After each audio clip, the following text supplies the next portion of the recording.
जिस धरती को हम जन्नत कहते हैं वहां अब कुछ लोग बारूद बोने लगे हैं। और इस बार बारूद से ज्यादा खतरनाक था वो सवाल, तुम कौन हो? सिर्फ नाम पूछकर किसी की जान लेना, ये किस इंसानियत का हिस्सा है?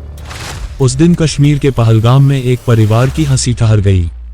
मंजूनाथ राव, एक आम नागरिक जो अपनी पत्नी और बेटे के साथ छुट्टियां मना रहा था, अचानक गोलियों से छलनी कर दिया गया। उसका गुनाह, बस उसका नाम, उसकी पहचान। गोली चलाने वालों को परवाह नहीं थी कि सामने एक बाप है, एक पति है, एक इंसान है। पर जब उसकी पत्नी चीखती रही, मुझे भी मार दो, तो जवाब मिला, तुझे जिंदा रहना है, जाकर सबको बता देना। सोचिए उस औरत के दिल पर क्या गुजरी होगी।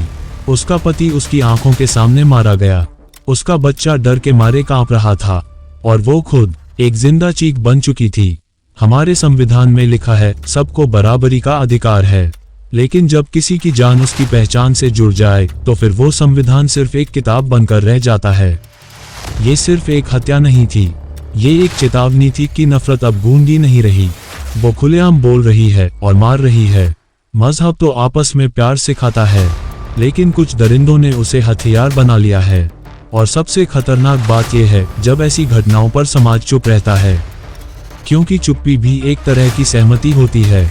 कश्मीर की वादियां कभी फूलों की खुशबू से पहचानी जाती थीं, अब वहां खून की बदबू आने लगी है। 1990 से अब तक न जाने कितनी मंजूनाथ, कितने संजय, कितने बीके गंजू खो दिए हमने।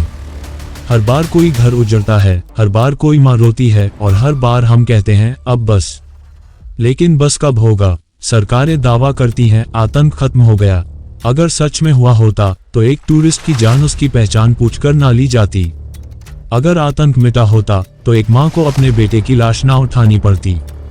टूरिज्म बढ़ाने की बात करते हैं हम, लेकिन क्या कोई परिवार फिर से कश्मीर जाने की हिम्मत करेगा जब वहां ये डर बैठ जाए कि तुम्हारा नाम ही तुम्हारी जान ले सकता है?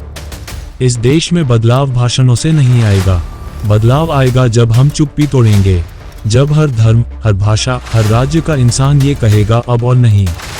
हमें मिलकर आवाज उठानी होगी इंसानियत के लिए, इंसाफ के लिए। क्योंकि अगर आज मंजूनाथ की मौत पर हम चुप रहे तो कल कोई और मंजूनाथ मारा जाएगा, और तब शायद चीखने के लिए कोई आवाज ही बाकी ना रहे। अब वक्त है खुलकर कहने का, कातिल की पहचान मत पूछो, बस इंसाफ मांगो। क्योंकि जब इंसान मारा जाता है तो धर्म नहीं रोता, मां रोती है। इस वीडियो को शेयर करें और चैनल को सब्सक्राइब करें। धन्यवाद।